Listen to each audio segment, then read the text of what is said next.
NDA కూటమి అభ్యర్థుల గెలుపునకు అన్ని వర్గాల ప్రజలు సహకరించాలని సినీ నటుడు పృథ్వీరాజ్ కోరారు. అంబేద్కర్ కోనసీమ జిల్లా పి. గన్నవరంలోని జనసేన పార్టీ కార్యాలయం వద్ద ఆయన ఎన్డీఏ కూటమి అసెంబ్లీ అభ్యర్థి గిడ్డి సత్యనారాయణతో కలిసి ఎన్డీఏ కూటమి పార్టీల నాయకులతో సమావేశం నిర్వహించారు. ఈ సందర్భంగా ఆయన మాట్లాడుతూ ఎన్డీఏ కూటమి గెలుపుతోనే అభివృద్ధి సాధ్యమని అన్నారు. 3 పెళ్లిళ్ళు చేసుకున్నాడు, 2 చోట్ల ఓడిపోయాడు. ఎవరిని ఏమని మా ఓడి పెళ్లిళ్ళు చేసుకుంటే నీ పోలవరం ఏమైనా అయిపోయింది, దాని గురించి మాట్లాడరు ఆయన. లేకపోతే నీకు ఇచ్చే సంక్షేమ పథకాలకి ఏమన్నా మోడీ డబ్బులు ఇవ్వడం ఆపేశాడు. ఎప్పుడు చూసినా పెళ్లిళ్ళు మన భాగవతాలు ఏంటి బోల్డ్ ఉన్నాయి. పెళ్లికి ముందు భాగవతాలు, పెళ్లికి ముందు పెళ్లి తర్వాత ఎన్ని ఉన్నాయి, బోల్డ్ ఉన్నాయి. ఇప్పుడు ఏంటంటే వర్షన్ 2 అనే కోడికత్తి డ్రామా అని చెప్పేది అది చెప్తానే ఉన్నారు. అలా పెట్టారు ఆయన గ్రేన్కి. అది ఆ దండకి చిన్న పూల వర్తకులను అడిగితే ఏమంటే ఈ మధ్య ఇవన్నీ పెయిన్ తోటేసే గజమాలు వచ్చినాయి, దానికి చిన్న చిన్న వైర్లు మేము చుడతా ఉంటే తీగ అవి వేసే ప్రాసెస్లో ఏమైందంటే ఆ తీగ కొంచెం టప్ మన వచ్చి ఇక్కడ కొట్టింది. అది దానికి సంబంధించి ఒక మరీ అసలు ఈ పీగనవరమే కాదు, మొత్తం ఆంధ్ర రాష్ట్రం కాదు, పక్క రాష్ట్రాలు కూడా నవ్వుతున్నాయి. ఎవరని అసలు ఒక బాధ్యత గల మా ముఖ్యమంత్రి అండి మేము అడుగుతున్నాం. మా ముఖ్యమంత్రికి భద్రత ఏదండి? ఆ డిఏజే అన్న ఇతను అక్కడ కరెంట్ లైన్ రోడ్లో బహిరంగ సభ పెట్టడం ఏంటి? ఇంతమంది జెడ్ కేటగిరీ ఉంది, ఇంతమంది ఉన్నారు, ఏం చేస్తున్నారు? దీని మీద మాట్లాడరు.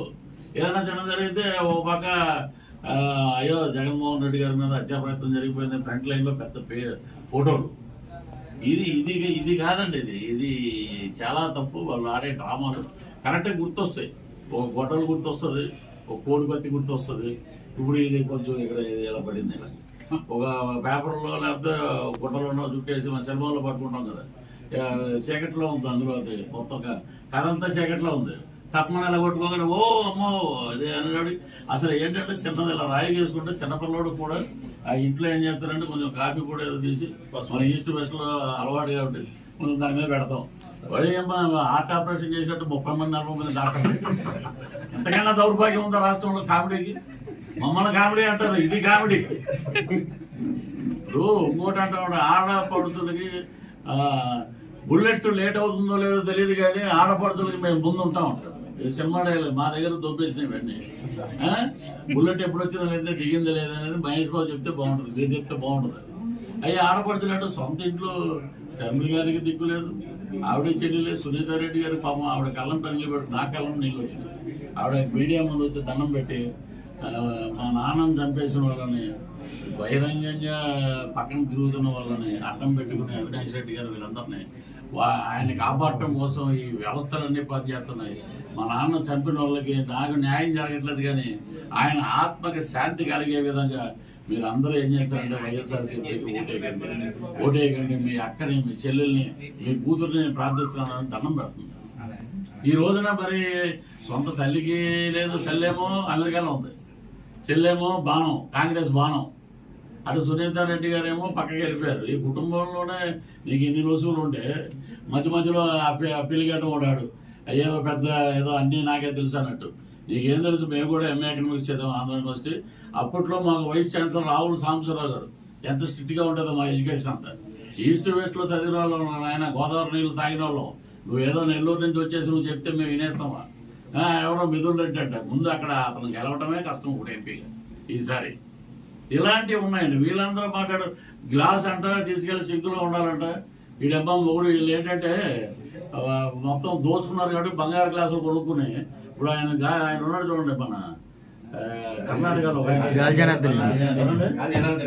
గాలి జనార్దన్ రెడ్డి గారు 7 గంటలకి గడగడ హెలికాప్టర్ బల్లార్లో ఎగిరితే సమయం 7 అయింది అనేవాళ్ళంట. ఆయన పైకి ఎక్కి పేపర్ చదువుకుంటే కాపీ తాగుతాడు ఆ బల్లార్ పైన హెలికాప్టర్ తిరుగుతూ.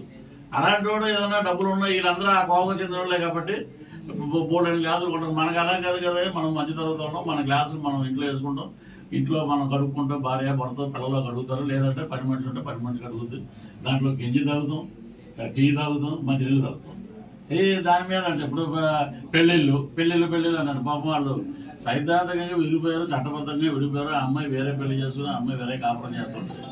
నాకు వచ్చిన ఇన్ఫర్మేషన్ ఏంటంటే అక్కడ ఆ ఇంట్లో పనిచేసే వంట మనుషులు, పని మనుషులు, అమ్మ ఏంటమ్మా ఇలాగ మళ్ళీ మొదలెట్టాడంటమ్మా ఈ దరిద్రుడు, ఈ దరిద్రుడు ఏంటమ్మా మళ్ళీ మొదలెట్టాడు మళ్ళీ ఆయన బయట ఇప్పుడు అక్కడ భార్యాభర్తల మధ్య కూడా గొడవే కదా, ఏదో విశాల హృదయం ఉందని నేను చేస్తున్నాను అంటాడు. ఈ దరిద్రుడు మాటలు విన వాళ్ళిద్దరి మధ్యలో గొడవలు.